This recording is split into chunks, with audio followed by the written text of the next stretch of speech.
welcome back to another episode of Change Wired podcast.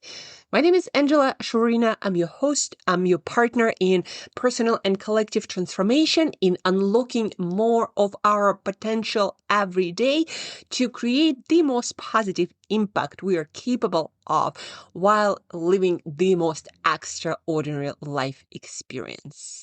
And today, guys, I'm super excited to be again sitting down with a really just out of this world fascinating human, someone whose journey reads a lot less like a traditional resume, even by entrepreneurial standards, and more like 5 different lifetimes stitched together in one. So much the guest of today's podcast was able to accomplish and live through.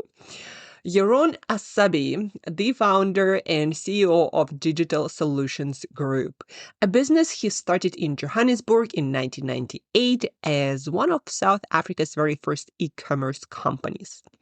28 years later, this SG has grown into 7 businesses, over 600 people, and long-standing partnerships with brands like Nando's, KFC, DStv, and others. Yaron built the first mobile commerce transaction in the world back in 2000, listed on the FTSE during the dot-com boom, watched it all nearly disappear when the market crashed, and then rebuilt from there. But this entrepreneurial resume is not the reason why I wanted to sit down with Yaron and talk to him. It's the human on the other side of all of that that interested me the most after I got to talk to Yaron at breakfast in one of his newest businesses, Chilled, which I'm going to talk in a second here. It's the human on the other side who lived through all of these crashes in business and endured quite some crashes in personal life, you might say. And then he rebuilt himself into a more amazing human who seems like he's just getting started. In 2021, at the height of building his group of companies, Yaron was diagnosed with 3 cancers at once. His doctors told him he had 3 months to live without chemo. And Yaron said no, and decided to pursue his own path to healing, to rebuild his health from the ground up. He focused on nutrition, on sleep, on meditation, on cold exposure, and more, all the, good stuff, all the healthy lifestyle stuff that we are such fans of on this podcast. Out of that came another business, a wellness brand called Chilled, and where we sat down for our breakfast together, and a completely different relationship with success itself, which could be put into this motto that Yaron uses quite often: do something great. In this conversation, we go deep into both worlds, Yaron's entrepreneurial path and his life's path as a human being. You'll hear how Yaron decides what to build and what to walk away from business-wise, and why being open to opportunity doesn't mean saying yes to every opportunity. You'll hear Yaron's philosophy on building a business that runs without you, so you make money while you sleep instead of the business running you into the ground. We talk about Yaron's exact morning routine that he uses to show up energized before most people have finished their first coffee. And of course, we're going to go into the mindset stuff, mindset shift that got him through all this health crisis and business crashes that would break most people in pieces. And instead, all of that, Yaron was able to build into something even bigger and greater, starting from himself, of course. This is a masterclass in building life, business, self that you are really proud of and excited about. So let's get into it. Here is my conversation with Yaron Assabi. Yaron Assabi, welcome to Change Wired podcast. I'm very excited to have you here because of what I learned about you, of your extraordinary journey of transformation in all the domains. So welcome to the show. So super excited to So have you much. here. Nice to be here. Thank you so much. Yeah. At the beginning of the podcast, I always like to ask my guests to tell our listeners a little bit of a background, like where you are in life, in business, and how did you come to be here? Like maybe a little bit of a journey arc, so our We listeners have again. pleasure. So I was born in London and I grew up in Israel and I came to South Africa when I was like 15. And I studied at the American International School here and then WITS. But then when I moved to the US, I worked for a South African guy actually in telecoms. And that's when my career started in telecommunications and ICT when I was in Miami, Florida. I then moved to the UK and continued with that career and worked for a public company there. And when I came back to South Africa on holiday, I missed South Africa so much that I decided to come back. And I must say, one of the best places in the world to live in. Really love it here. And for a while, I was working for some corporates, and circa 95, I started my own business in consulting and telecommunications called UC Solutions. And then when I was consulting, I found that whenever I was traveling and not being at the office, because you sell your own time, it wasn't a very, let's say, consistent form of income, right? So I wanted to make money while I sleep. And I decided, okay, how do you create annuity income and make money while you sleep? And I bought a book on Amazon.com. It was an incredible experience. And I thought, nobody's doing e-commerce in South Africa. This is 1998. Maybe I should get into the e-commerce space. So in the late 90s, I started digitalmall.com. That was my first company, what's called today the Digital Solutions Group. And on Amazon, I felt the South African internet market was quite small. Let me rather focus on helping big brand retailers launch e-commerce to be able to get closer to their customers, understand them better, and give them the convenience of buying online. And because there were so few people on the internet, if we create a shopping mall where everybody shares traffic, just like they would in a physical mall online, it will make a lot of sense. And that's where the name digitalmall.com came from. My first customer was Incredible Connection. I built their first e-commerce store, and then Macro, Steakinico, a lot of big brand retailers. And 2 years into the journey with Digital Mall, I was approached by another South African company from Cape Town called iTouch, and they were a mobile content company. They were taking content from newspapers that were owned by Independent News and Media and delivering that content via mobile. And they felt that mobile commerce will be quite big. And they wanted to get into mobile commerce. So they wanted to acquire our company because we already had all the payment gateways to all the banks. And together we launched the first mobile commerce transaction in the world in March 2000 on, I don't remember the black and white phones. It was WAP. It was the internet, very slow, the worldwide wait, as they say, 9.6 kilobits per second on your phone on WAP, where modem those days was 56K. So it was a fifth of the speed on your mobile, whereas today the speeds, it's 5G is very, very fast on your mobile. But it was the early days of mobile internet and mobile payments and mobile commerce, and we were fortunate to be the pioneers. But as they say, sometimes pioneers return with arrows in their back. And although we were first to market and we listed on the FTSE, it was a very successful listing. The famous dot-com crash happened. And when the company was trading below the value that I actually offered shares to my staff, it didn't make sense to remain listed. And I decided to do a management buyout.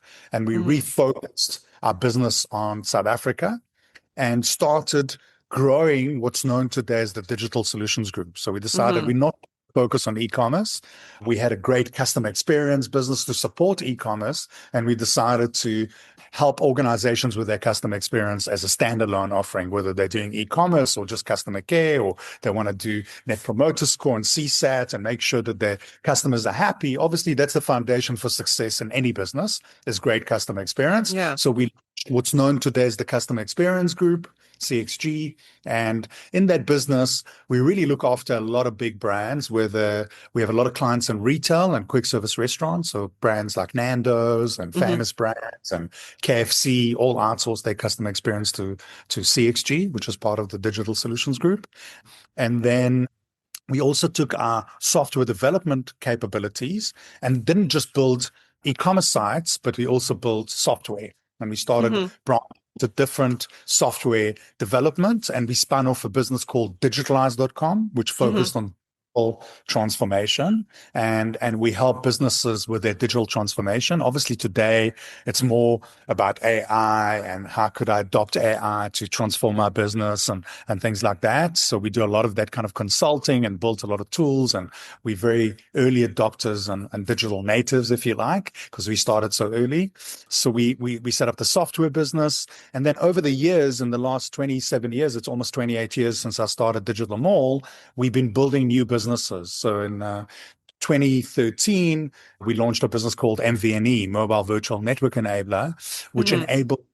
which sits between the mobile network operator and the MVNO, the mobile virtual network operator, and acts as the glue and provides all the systems. So, for example, in South Africa, DStv Internet is a great example of some of our work. We Mm. design up with a concept, we manage it and run it on behalf of DStv. We're launching a lot of different MVNOs across Africa and across the world now, not just in South Africa. So we also work with Jersey Telecom in the UK and Poland now. We recently did a deal with one of the operators, and we're growing and taking this business global again, just like we were initially with digitalmall.com. We also have a business that focuses on cybersecurity because, as you know, as people are getting more and more connected, crime is shifting to online, and identity theft is a huge issue all over the world. Yeah.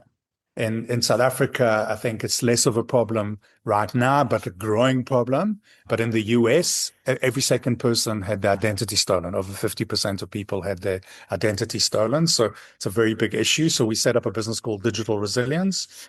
And then we also designed a very unique cyber insurance product called Mm-hmm. eInsura, that if you mitigate the risk and you actually look after your posture, will also insure it for SMEs, for corporates, and for individuals around identity theft, theft of funds, and things like that. And we also set up a business that looks after marketing. You know, a lot of companies need help with their marketing, especially with digital marketing Mm-hmm. and performance marketing, you know. And I think as the technology environment has evolved, and for example, Meta and Google have become dominant players in media, you know, a lot of companies saw their budgets shifting from traditional media to digital. They needed a lot of support. So in South Africa, that business is called Broad Brand as opposed to Mm-hmm. Broadband. And Broadbrand works with a lot of different organizations in South Africa, a lot of the big brands like Coca-Cola, Unilever. But we Mm-hmm. also do work with publishers, for example, like Arena Publishing in South Africa has the Sowetan newspaper and, Financial Mail and Business Day. And when they sell advertising to their customers in their print magazines or in their radio or TV, they're able to incorporate a digital component in partnership with Broadbrand. So they created a product called ADA, Mm-hmm. AI digital advertising, and ADA is actually fulfilled by our group. So we've got lots of interesting partnerships, but Yeah. together all these different companies actually offer a very powerful integrated solution. So some of our clients use all of the companies in the group. Some of them only use one or two. You know, it all depends on where they are on their digital transformation journey and what the requirements are and where they need support, you know. So we also say that DSG, Digital Solutions Group, stands Mm-hmm. for doing great. And that's why you always see me posting with love Yeah. doing something great. That's almost like our pair of line for the company. When you work for us, it's the other way around. It's not DSG, it's GST. It's get stuff done, you know? So when you work for us, it's all about getting stuff done. And I think that doing something great started because for us, it's very important to also do corporate social investment wherever we work. And we work Mm-hmm. across Africa, Middle East, globally, as you heard. So wherever we are, we like to give back to society. And that's the doing something great. So for example, I had the privilege of being appointed as the ICT strategist for the Nelson Mandela Foundation in Yeah, I read 2000. it. Yeah, and we donated all of that work. It was quite an interesting story about how I got to meet Nelson Mandela and work for the foundation. But I ended up working for them between 2004 and 2012. I was very active, and then obviously post my Madiba passing, I'm still involved with the foundation, but on a very Hmm.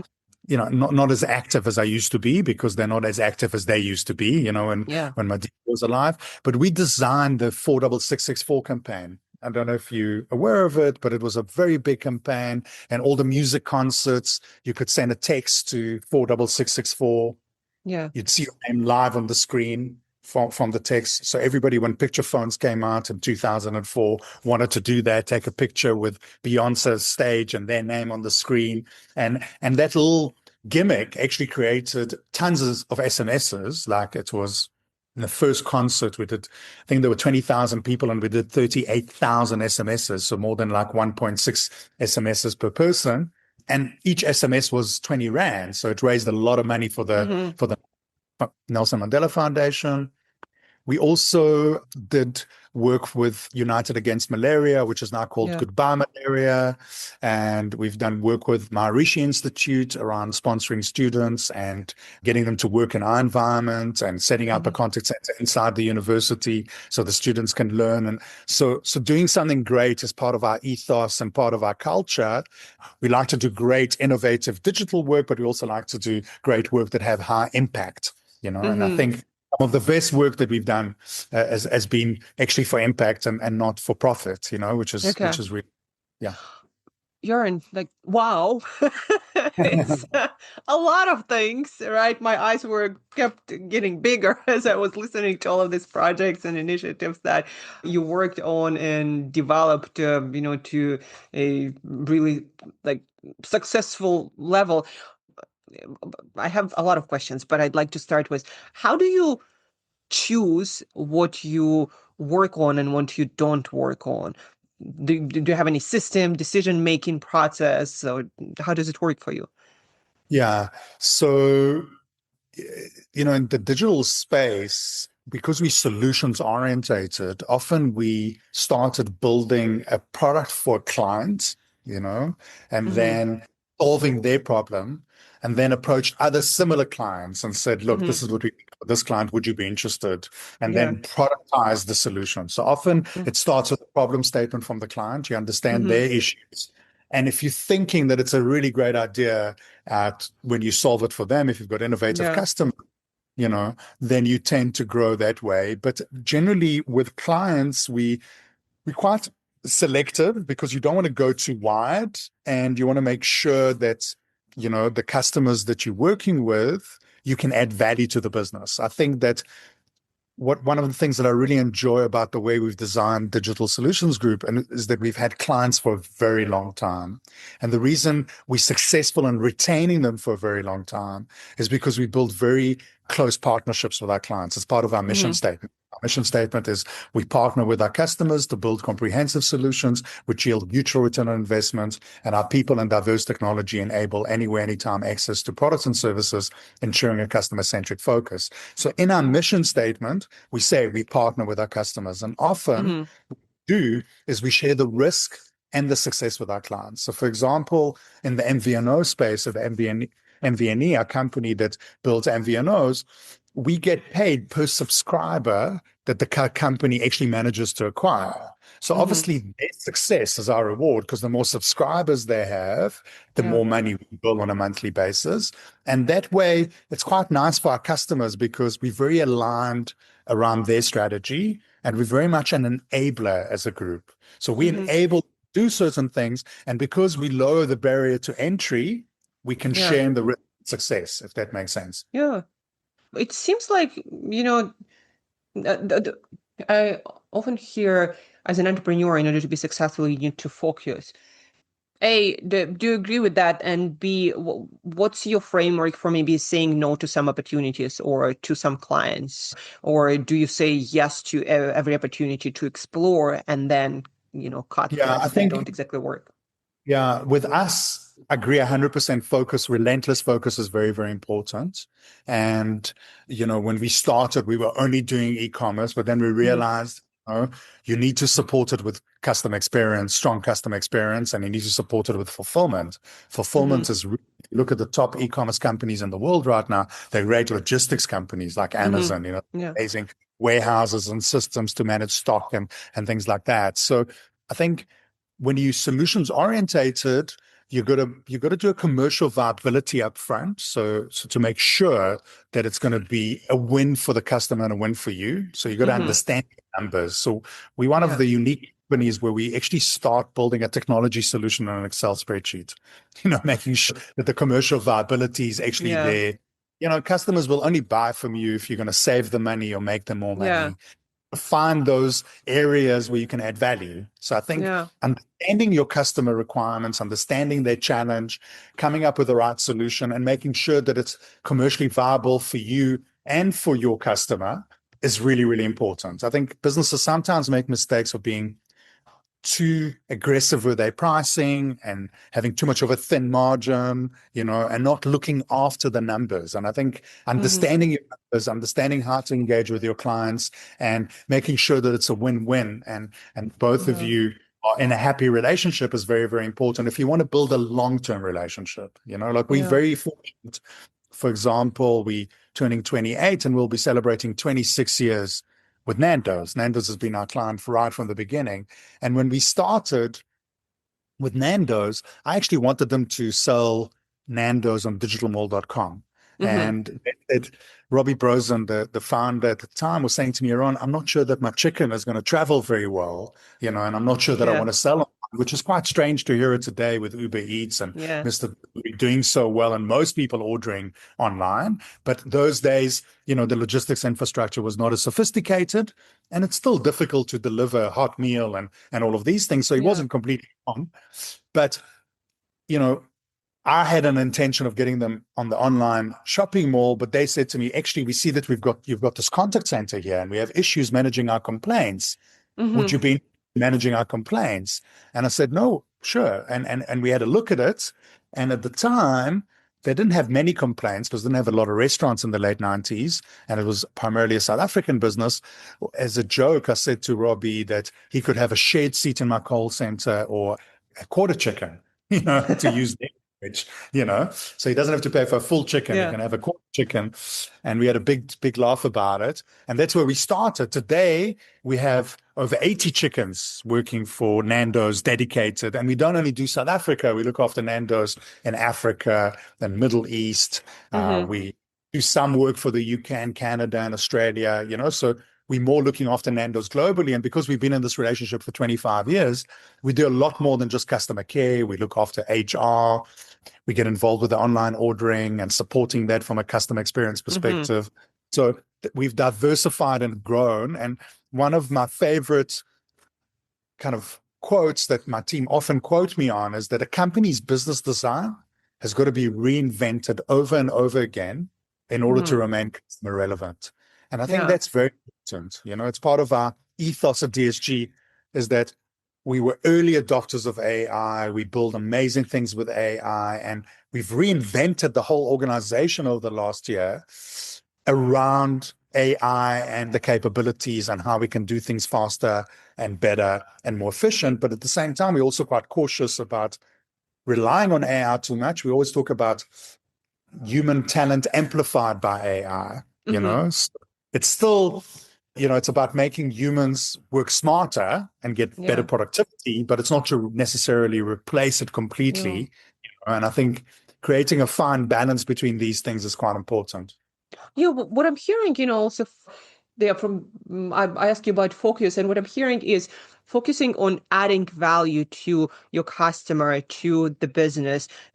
That's your primary focus, and that's what defines what you then focus on and how you do things in your business or businesses. Exactly. In fact, I spend 50% of my time in front of customers and 50% of my time in front of my management team, because learn a lot about where the industry is going and the challenges that my clients are having, and maybe design a lot of the businesses that we're brought in to the group a bit later, we're about solving a problem, as I said earlier, for one customer, and then Yeah. think, if I solve it for this customer, a lot of other Maybe. customers also want Yeah. the same. Yeah. So very much as you say, and that's why I spend so much time in front of customers, because you can learn the most about where you need to make the changes. Yeah. Yes, I feel like, in a startup ecosystem where I spend a lot of time, it's that's where a lot of mistakes and a lot of failures come from falling in love with the idea, with the solution, or even with the problem, but not actually listening to the customer and what they need, what they're ready to pay for, what they actually ready to engage with as well. 100%. And because I've done a lot of startups, which are now mature businesses, when we launch new businesses now, it's much easier because Hmm. what we've done at DSG is we build shared services Hmm. for all the companies. So you'll find we've got our CFO is shared between all the group companies, the HR team, marketing, some business development. Some are dedicated to a business unit, some of them sell at group level. So the entrepreneur within the group, the CEO of the business, can focus on what they're good at, and they don't need to be Hmm. good at the other things. And I think a lot of the time in startups, what happens, because you worked in this ecosystem, the founder needs to do everything, and when the founder needs to do everything, it's very difficult for them to scale. If you want to Yeah. scale businesses, you need to have proper processes and Hmm. systems, and you got to have shared services that, even though you can't afford a full-time CFO, you can get a fractional CFO from the group, or you can get a Yeah. fractional MO from the group, which is more affordable for you. And that's what Digital Solutions Group, which I primarily work at group level, Hmm. is doing for all of its subsidiaries. Hmm. Yeah, it makes sense. The feels like you're very good at like this, like processes and systems and focusing on your customer, and that's probably you're so successful with all of these ventures. And speaking of successes, it feels like it's been a success journey from like day one and off you went. It's never Is that that easy. how it sounds? Nah. Look, living through the dot-com hype and the dot-com bomb, I was surprised that my health stayed intact because, it was crazy times. The expectation from the shareholders at the time that bought into Digital Mall for me to open in 7 countries. I had offices in Australia, which is quite far to travel, and New Zealand and Ireland and the UK. It was head office because we were FTSE listed. It was crazy times, but that was the dot-com hype, and when the market Yeah. crashed, imagine seeing all your wealth disappear and starting from scratch again and having to borrow money again to build again. I think that was the biggest school fee and the biggest kind of roller coaster ride that one can go through. So it hasn't been that easy. And Hmm. I think that it was good school fees, though. Okay. So I paid good school fees early in the development of the business. And it made us stronger. As they say, what doesn't kill you Yeah. makes you stronger. So Yeah. uh, it made us stronger and more resilient. And we certainly showed resilience. I mean, a lot of people at the time when the dot-com crashed just left their companies and went and started new companies. Hmm. I took the hard way. I decided, no, I really like digitalmall.com and the concept that we built, and I want to hold on to it. And I've built quite a Hmm. strong that I'm going to buy it out of the FTSE listed company Hmm. and grow there. And that's what I did. And I think that now, the group is very different, and digitalmall.com is not even live anymore, but the capability is there. We more build e-commerce facilities for other companies that then would white label it. And our business has transitioned to be more relevant. There's plethora of platforms now. It's much easier to do e-commerce, with Yeah. Shopify, commerce, and all of these things. So the platform is less important. It's more the services and the strategy and the front end and the customer Hmm. journey and how you help the customer really deliver the integrated solution. And that's what's so Yeah. unique about Digital Solutions Group, is that as a group, we offer an incredible, you'll have to work as a client, you'd have to work normally with 4 or 5 companies to do what we do as a group, and Yeah. that's what's so special about the group. Yeah. Superpower Yeah. you developed while going, through this journey and paying school fees, as you said. I am curious though that you mentioned, with the companies, how, you learned certain things and because of that grew stronger and improved.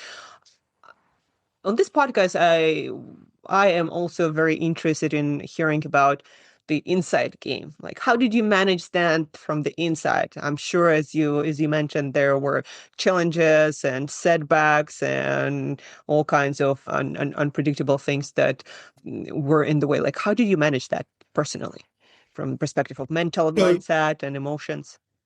so, being in technology, you generally, it's quite funny. My development team, one of my development team leads, it's on the wall at one of our offices, used to say that CEOs think that caffeine turns into code. Okay. Because whenever I used to come to them with a deadline or whatever the case may be, the team would say, well, we don't know if it's possible. And you tend to do the impossible and work late. And, generally technology is associated with lots of coffee, working Hmm. late, and all of that. And I guess I used to say that I'll sleep when I'm dead. I used to work long hours. And until 2021, when I was diagnosed with 3 types of cancer, I had 2 colon cancers and a kidney cancer all at the same time. And I had quite a history of cancer in my family. My mom died of cancer when I was quite young. I was 12, she was 40. My dad, 20 years later from cancer, my grandfather, my uncle. So I guess it's something that I was always scared of in my life because I Mm. was quite traumatized from the loss of my parents. But anything you give energy to, whether it's positive or negative, manifests. So if you put a lot of fear into something, then you might actually cause it to manifest. And when I actually was diagnosed, I said, okay, well, now I have it, so there's nothing to be scared of anymore, and let me rather deal with it. And it was a very huge transition for me. Just over 5 years ago, I was diagnosed in April 2021, and I needed to really change my lifestyle and remove the stress, because Hmm. they say that disease is, if you break it down, is dis-ease, right? So, Yeah. disease stands for, and you need to be more chilled and more relaxed because actually, when you do things when you're calm, you are in your power. When you do things when you're stressed, some people enjoy stress because it helps them, get things done. But I actually think it's very negative. And being Mm. able to manage your work-life balance and the ability for you to put your health first and put your own well-being first has become really important for me out of necessity, right? Hmm. You can't pour from an empty cup, and Yeah. if when the doctor said to me, look, because of your family history and everything else, we don't believe you're going to make it beyond 3 months if you don't do chemo. It's quite a Mm. frightening thing to do. And I decided not to do chemo because I saw that my mom did chemo and it didn't really help her. And, Yeah. I decided to try and do it naturally. And I Hmm. wasn't sure I was going to make it or not 5 years ago, but I Yeah. tried this path and actually transforming the breakdown, if you like, to a breakthrough was incredible. And within a year of cutting out sugar from my diet, gluten, lactose, really prioritizing my health and my sleep. I used to say I'll sleep when I'm dead. Now Yeah. I really sure for recovery from all the operations because I had quite a big colon operation and then they removed my right kidney. Unfortunately, lost that to cancer in Hmm. September 2021. So the sleep became really a priority for me, for recovery. And I also didn't want too many people to know what I was going through, and I wanted to have business continuity. So I Hmm. really focused on my health. And actually, as Hmm. a result, because I'm so grateful to be around, I decided to actually help other people. And I started a new business called Chilled about 3 years ago, drama-free lifestyle, to teach people. And I've got a blog called Love Doing Something Great. And I wrote Hmm. about why chilled is a superpower. And you know, help people create this balance in their life and actually Hmm. prioritize their wellness and not make the mistake that I made. And I actually work with a lot of people that have cancer, and a lot of the time it's stress related or emotional trauma related or bad eating or bad lifestyle or things like that. And the system that I created for myself around the healing journey share with a lot of people now, and it's expressed in Chilled Drama Free Lifestyle as a brand. Okay, Yeah. Chilled is provides plant-based food, which is incredible for you. And a lot of people think it's a cliche, but it's really true that food is the true medicine. Food nutrition is so important to help the body heal. Yeah. I think we've created so many other interpretations to food, and there's so much variety of food and so many different things that we lost the focus on nourishment, and what Yeah. Chilled is do is explaining to people that food is actually about, we coined the phrase, it's nutritious and delicious, because Yeah. the perception is if you're going to eat food that's healthy for you, because there's so many options that are not so healthy that are full of sugar. Let's take ice cream, which is one of my favorite things. That's where actually I started Chilled, was with Yes. ice cream. Ice cream. You know, ice cream is 85% sugar normally, which is really not good for you, but everybody loves ice cream, right? So why don't we create a natural ice cream that's really good for you, that's nutritious and can be delicious? And instead of Mm. using refined sugar, you could use honey or agave or dates, which are really great source of sugar and very good nutrients to put into your body. Yeah. So my first rule when I was diagnosed was I won't put anything into my mouth unless it adds value to my system. Yeah. The moment you make that decision, 90% of the foods that are available on the grocery store are off Yeah. limits because they have Yeah. additives, preservatives, colorants, a whole bunch of chemicals that the body's not used to taking in. So you got to change your mindset first, and then you got to Mm-hmm. put systems in place that give you a discipline that allows Mm-hmm. you to emerge from this scenario that you're in and put you on a healthy lifestyle. And apart from eating, I also paid attention to obviously meditation to be more Mm-hmm. relaxed. I start my morning. My morning routine is like I get up at 4, 5 a.m., depending on the day and what time I Yeah. went to sleep the night before. In winter, maybe 5, and summer, maybe 4. When the light comes up, I meditate, exercise. I fast 16 hours of the day and I only eat 8 hours. So I only Mm-hmm. eat at 8, 10 o'clock, you know. Yeah. I, I do hydrotherapy most days. So after the gym, I'll go into the sauna, jump from the sauna to cold pool, Yeah. especially now in winter, and then from the cold pool back into the sauna. So the body gets reactivated and re-energized. So by the time I get to my first call at like 7 a.m. or 7:30 in the morning, I'm like wide awake. People are still drinking their first cup of coffee, trying to find themselves, and I've got lots of energy and I've got Yeah. a lot of value already that is energized in me, and I'm prepared for the meetings. And I think that preparation for your day is so important. And my advice to your listeners would be that if you can create a discipline of some me time first thing in the morning, you know, and getting your exercise. Like when we met for breakfast, you went for a hike before we met, and I think you're similar to me. You also start your Yeah. day energized and doing exercise and everything else. It just creates a better day for you. It basically creates the rhythm for your day for the rest of the day, and that's why I really really like it. And I Mm-hmm. think discipline around fasting is really important Mm-hmm. because the reason I stop eating generally at 6 p.m., sometimes it goes beyond 6 p.m. to 7, circumstantial or whatever. Yeah. And then I'll eat the next day at 10. So I like to Yeah. fast for 16 hours, is because I want to get a decent sleep. So I don't want to eat too Yeah. late. If you Get enough fall sleep. asleep and you're still digesting Yeah. food, you're not getting a proper rest. Your body's still digesting, and your digestive Mm-hmm. system takes energy out of your body. So I try and eat way before I go to sleep. And then also, I want to get 7 to 8 hours sleep. Okay, so I go to sleep quite early. Okay, because I get up quite early. Yeah. Then get on with my day and only start eating again at like 10 o'clock, because then I've given my body 16 hours of re-energizing. There's a lot of repair that happens at Yeah. night. Your body repairs itself and all of these things. And then I have better energy throughout the day. I limit coffee now to 2 a day because it's very acidic. I'd want to have more Mm-hmm. than 2 coffees, and I'll never have coffee after 4 p.m. because then it disturbs my sleep.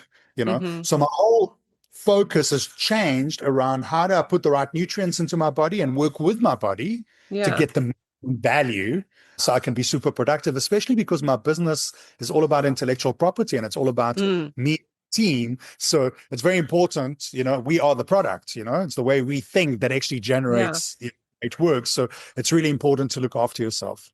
Yes, thank you so much for, sharing the system. And I'm gonna ask you quite a few questions. But first, I would like to actually ask you a question around, you mentioned that, now you have this lifestyle after, the health challenge, and you transformed started putting first your health and well-being. And you mentioned that, you feel like what was before was a mistake. And I'm sort of want to challenge it, asking you, do you think what you achieved back then, before, health crisis and everything, you had, as you mentioned, a lot of late nights, etc. Like, do you think what you achieved was possible if you back then prioritize yourself first? The reason why I'm asking is that's what I hear from entrepreneurs, right? They're like, well, now I have to hustle, and then once I'm there somewhere, I'm gonna take care of myself. Like, what's your take on that? What's your thinking? No, I think that we say that to ourselves, okay, maybe when we're starting up and things like that, but there's no need to do it. Like you got to enjoy the journey. Like where I'm Mm, at right now is that I'm still building new things. I've got different businesses in the group. I've got a business that's very mature, that's like 26 years old, 27 years old. Then I've got startups, like the cyber insurance is a startup, it's new. But I don't think that putting yourself under stress levels that people put themselves under, not getting enough sleep, not eating well is productive. Okay. I don't think it's yeah, necessary and I think it's productive. And I think that if I look at my daughters, for example, they're both working now, they have done really, really well. They've learned from my personal experience and they are managing their sleep and eating hmm, well. And I think that, when we grew up, maybe it was all about work hard and play hard, And now I yeah, think there's a shift in the energy from people to realizing that actually you'll do your best work if you also relaxed. And yeah, that's very, very important. And also if you're feeding your body with the right books that you're reading, podcasts that you're listening to, interesting articles that you're reading, like I think that spending time in your business is productive, but spending time outside of your business doing other things will feed your business as yeah, well. And if, as I said earlier, you can't pour from an empty cup. So if your yeah, cup is full and your life is good, you'll generally produce great work. yeah, And we're all about doing something great. So we want to produce great work. And my most creative, look, I've designed amazing businesses in my career while I wasn't as attentive maybe to myself in the yeah, process. But I think running until the battery's flat, like on the phone with your body, okay, is just not so healthy. I know you can recharge, but sometimes, you can cause so much damage like I did. I'll end up losing my kidney and, you yeah, know, make it. You don't need to drain your battery to that level. Let's put it this way. So finding a balance in your life and in your career is really, really important. And prioritizing what's really important for you is also very important. So yeah, I think that would be my advice to entrepreneurs that are doing startups. I'm seeing a big trend right now of people working from home post the pandemic, having a really digital nomads, as you mentioned, that you were doing. People are prioritizing the quality of life. yeah, Okay. And they know that if they're going to prioritize their quality of life and they're going to look after themselves, they're going to produce great work. And I yeah. think finding that balance is really important. And I think also, it speaks to this idea that I read about your philosophy about hard work, achievement, and but also well-being, is that yeah, achieving great things, it is important, especially if somebody, you value it. But then also feeling good, enjoying the journey is, I don't know, if equally as important, but maybe even more so important. Because Absolutely. Life yeah, is short. You never know when you're gonna, when it's gonna be your time. So you got to really enjoy it. I think you spend 2/3 of your life at work, and then you spend quite a lot of time sleeping, hmm, if you think about it. So the amount of time that you have for yourself, and that's why I started prioritizing my me time early in the morning. So at least my day is fuller. And then in the yeah, evening, I'll do a hard stop, let's say at a certain time. I'll sit down and eat at 6 maybe. And then sometimes I'll do a little bit of work, but I'll try not to do more work because I hmm, started so early previous yeah, day. I can leave things to the next day. So I can enjoy my life, go out, do different things, spend quality time with my family, my friends, and things like that. So life becomes really enjoyable and beautiful. It shows in your work. yeah. Yeah, because ultimately, yeah, I loved what you just said. Yeah, you never know how many days you have left, and also like to be very transparent. You never know what you're gonna achieve, whether you're gonna achieve it, and whether like what you sacrifice in the process is even worth it, and whether you arrive it on there or not. Right? Exactly. Try to And live every day as if it's your last. It's a yes, good exactly. way of doing it, because then you're not leaving too many things that are open-ended and, are going to be difficult. If you have that kind of attitude, I don't know if, let me get as much done today and enjoy today and not Yeah, postpone my pleasure or postpone my holidays or postpone my quality time with my family and sacrifice that for work. I don't think you need to sacrifice stuff. I think you yeah. can do both. And if you can find a happy medium, I think you will be a happier person. If you're a happier Yeah. person, you'll do great work. Yes, I love this idea, this philosophy that you also have is not postponing thing. And I feel like it's one of the key sort of mindsets to have a fulfilling life journey, to not postpone anything. Like, if you decide to work on things and enjoy things, then do it to the extent that you can today. Because whether that's, your work or your relationships or your health, it's like you're not guaranteed to get anything tomorrow. And so invest Exactly. like what you believe in. Also, I would like, to highlight what I noticed, like when you spoke about different things that you did in life, is that also mindset of philosophy, like not being sure, like whether, your cancer journey or starting all these new businesses, but believing into something and giving it your best effort. Right, just like you said, you didn't know if the natural healing would work. Probably there were a lot of unknowns with your businesses as well. I'm gonna ask you, like, were you always like that with that attitude? Like, I don't know what's gonna happen, but I'm gonna believe and give it 100%. Yeah, I've realized that life is quite short, quite early, because there was, you know, a lot of incidents that happened, I've I've I've had I'm very fortunate, although I didn't have a lot of time with my parents. They taught me to have a lot of confidence in my abilities and trust Mm-hmm. myself Mm-hmm. and my intuition, and I Mm-hmm. think your intuition is very important in business. Like sometimes, you can walk into a business meeting and intuitively you don't feel comfortable, then trust your intuition and maybe just don't do business. And you asked me earlier, just wanting to do business with anybody. The answer is definitely no. We qualify. We only work with certain people that are aligned with our strategy and we feel that we can really do something good for them and help them. If we can't help them, then we'd rather not do business because then it will be a short-term engagement, Yeah. Sooner or later, the relationship will fall apart. You don't want to Mm-hmm. sell something to somebody. You want to get Yeah. involved with them and building something together. Mm-hmm. I think that's more of our attitude and provide solutions. And I'm fortunate now to be very selective.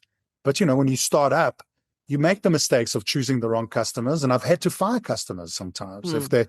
I felt they spoke badly to my staff or they were paying late and I wasn't enjoying their behavior and I had to carry their Yeah. overhead or whatever, then I'd rather extract myself from that relationship because Mm-hmm. it could cause too much stress and unhappiness. And luckily, I can choose. Not everybody can, but my recommendation is don't compromise your own values Yeah. in order to do business.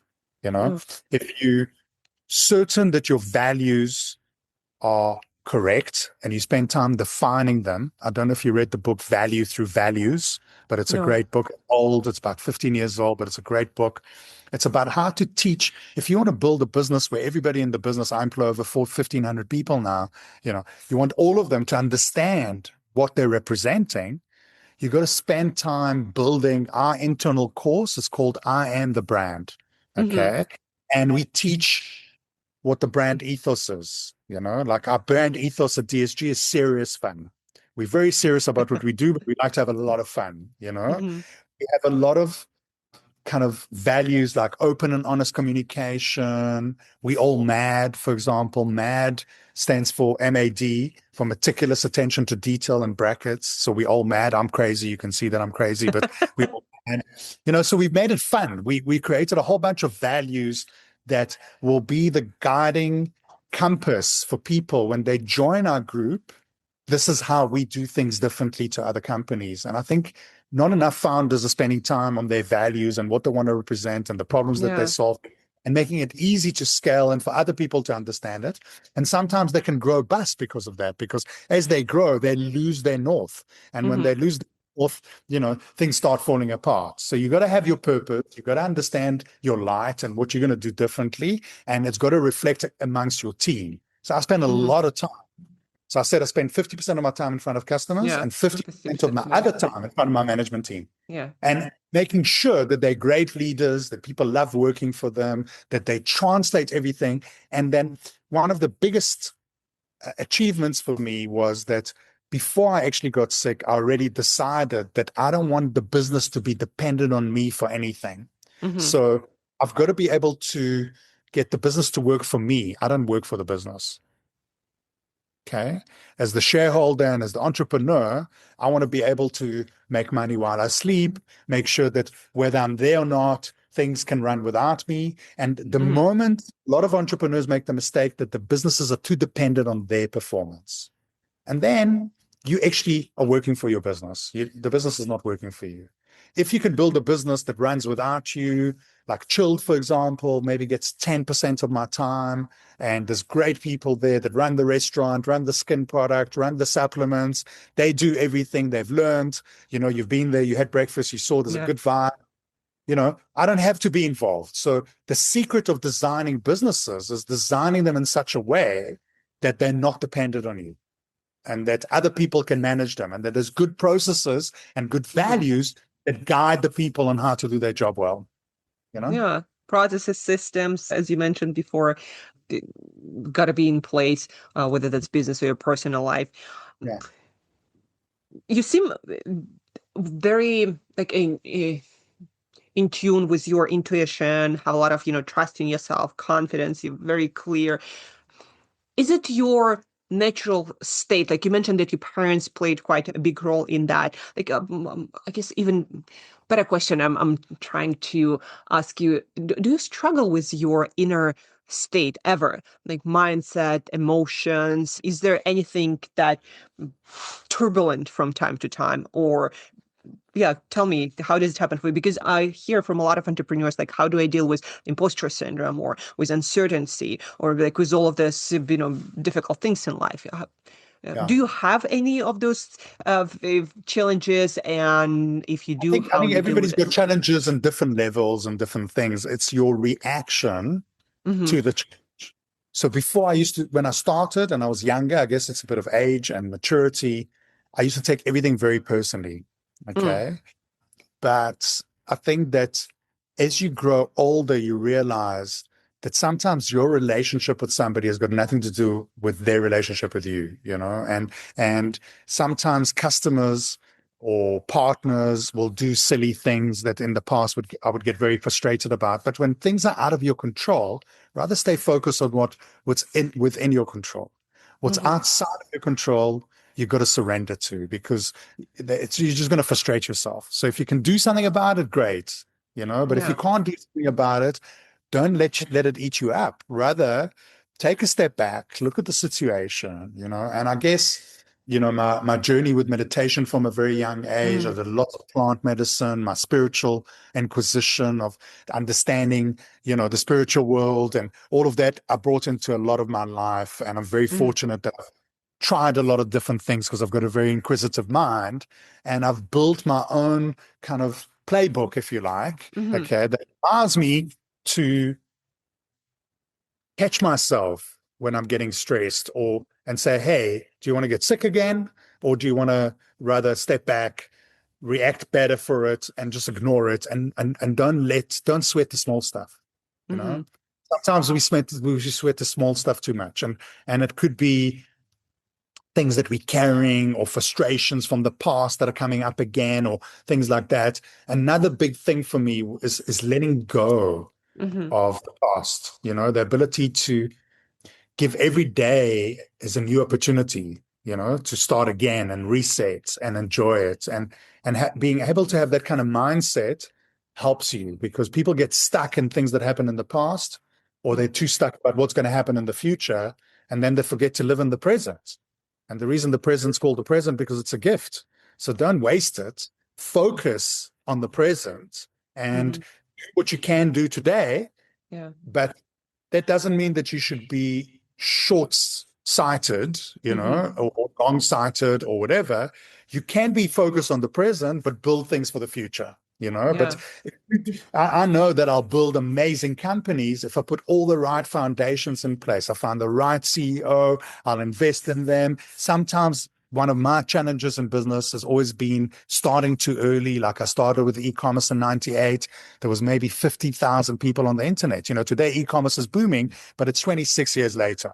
So, now when I'm starting businesses, I'm starting it with that attitude that I know it's coming, but I don't have to rush. There's no rush. I don't have to Yeah. overinvest now while there's still an adoption curve. Let me rather wait for mainstream to catch up, and that's when I'll accelerate my investment. But let me be ready for what's coming next. So Yeah. it's just a different way of whether you're pressing the gas really, really hard, or you may be slowly moving into it in a more relaxed manner, and understanding that that's where it's going, but you don't have to try today have all the right answers, as Mm-hmm. you said. I'm not scared of the unknown. I'm not scared of what may happen, because I'm sure of myself and I'm sure that what I'm doing is correct, and I trust the process. You got to learn to trust the process as well. Mm-hmm. Well, speaking of your playbook, you mentioned that you have certain either practices or systems that allow you to not be, caught up in maybe unhelpful thinking patterns or emotions. Like, what is your playbook? What do you do maybe daily or weekly or when things don't go as well? What are some of the practices? Well, I surround myself with some amazing people that I can always bounce ideas off, because sometimes, it's important to also integrate what happened and understand it better. So always step away. My first reaction is not to immediately react, but Mm-hmm. pause, take another look, discuss Mm-hmm. it with other people, and then try again. Mm-hmm. Come in from a different angle. I'm very solutions orientated. Mm-hmm. Takes you for any invention, any new product that you develop, you got to fail fast. You know that Yeah. failure is actually part of the process. And when you accept Mm-hmm. that you may lose money when you're going to do something, or, but when you've taken the risk, it was a calculated risk. You knew that you potentially would lose money, or Yeah. that potentially you're too early or whatever. And you got to adjust. It's like when the wind changes, what do? You adjust the sails. Okay. Yeah. So as the wind changes, as things happen to you as a person, you got to be able to adjust your sails and say, okay, if this is happening, let me rather do this, not get caught up as to what happened and Yeah. get yourself into a state because of what happened. You Mm-hmm. just adjust the sails a little bit, and the next thing you're going fast again, and that's the way to do it. Yeah, I'm hearing, I read in one book recently, engaged, not attached. That's what I feel like if I were to sum up your sort of navigation Exactly. system. Yeah. Yes, Yeah. and what I also hear a lot from you is you learn how to stay in the zone of your control, meaning, okay, this is a situation. What can I do here? Let me not worry about what, can be or could be, and instead, like, okay, what is Yeah. here and what can I Get do your with it? power back the moment you actually decide that you're going to do something about it. And taking Yeah. massive action generally is really, really great, but taking it in a thoughtful manner, like saying, okay, that didn't work. Okay, so how do we Mm, try again? How do we do yeah. this, and how do this, and maybe we do this? And look, sometimes situations are negative and there's nothing you can do about it. And at that point, okay, what you do is you either delegate to somebody else if you don't want to deal with it. Okay, Hmm. attorney or somebody else if it goes legal, or an HR person if the employee is just not Yeah. willing to learn, or whatever the case may be. I always try and resolve it in the easiest way possible and do it myself. But then Hmm. you also got to learn to let go and let other people sometimes deal with the things that you don't want to deal with, so you can have what you want to deal with on your plate. Yeah. Yeah. Delegation, Also learn I guess another point there, sorry, yeah. is the fact that you learn about your own weaknesses. So I know what I'm Mm. good at, what I'm not good at. For example, I'm great at the startup phase of a business, Hmm. but I'm not a maintenance person. So I always build new businesses around a CEO or a managing director or an Mm. operations person that will run the operations. And I give Yeah. them the vision, the funding, the marketing, the idea, and we execute it together. And to a certain point, I like to actually move away, step Hmm. away, let them run it.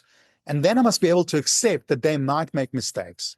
But that's Yeah. part of teaching them on how to do it. And you've got to budget for those mistakes. You actually got to say, okay, well, they're not going to be perfect from day one. And as you let them kind of like, drive, they will learn themselves. And when they do, don't get upset about it. Rather deal with it and teach them how to grow. So I think what was really important for me is to build amazing people around me and the right Hmm. talent around me to manage the businesses. And that's why I can do a lot. I have a lot of companies, I have a lot of different things that I do because I've realized that my role is what I'm good at: the vision, the strategy, seeing the idea, planning it, writing the business plan. I'll get involved in the business at a startup level and be very intense in it.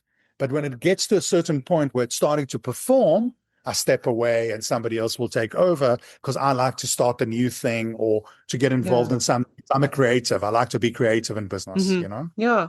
And a lot of clarity and self-awareness shines through what you just said. One question to you here, that how did you develop it? You told me about meditation, which is for sure is helpful with developing self-awareness.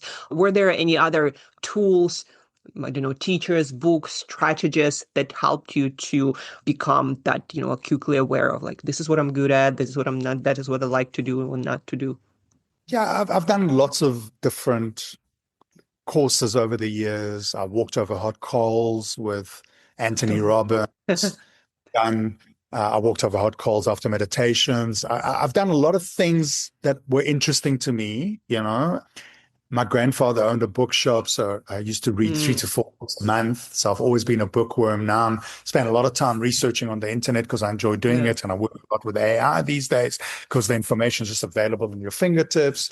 So I guess it's something that you acquire, this the acquisitive mindset Hmm. constantly, wants to acquire new knowledge. Yeah. And I really enjoy, you know, creating beautiful solutions for clients or beautiful businesses, and I take a lot of joy and pride in my work, Hmm. and also managed now in the last 5, 6 years to work the way I want to work, which is great. Work from home a lot, travel a lot, go to different conferences. So I keep it exciting. And I've seen that the people are very engaged in our business because of that, Hmm. and that culture kind of like is very, you know, everybody gets it, Like I find people join DSG, they either make it during the probationary period and then last for a very long time, or Hmm. during the probationary period, we already know they're not a good culture fit because there's such a high performance culture in the business. Hmm. We have a sign outside one of our offices it looks like a cleaning sign, caution, there's wet floors, but it Hmm. actually says you're about to enter the high performance zone. So it's all in the kind of like attributes that you create and the way you allow people to visualize the environment that they're in. And I've been very fortunate to work with amazing people. Hmm. And, I think once you set your values and your culture, a lot of the time you'll attract the right people that resonate with what you're doing. And Yeah. that's why your matching of the people is quite an important aspect of everything that you're doing, and learning to work in a group environment and sharing with other people and let them express themselves in the environment and giving them the opportunity to do that is very, very important. Hmm.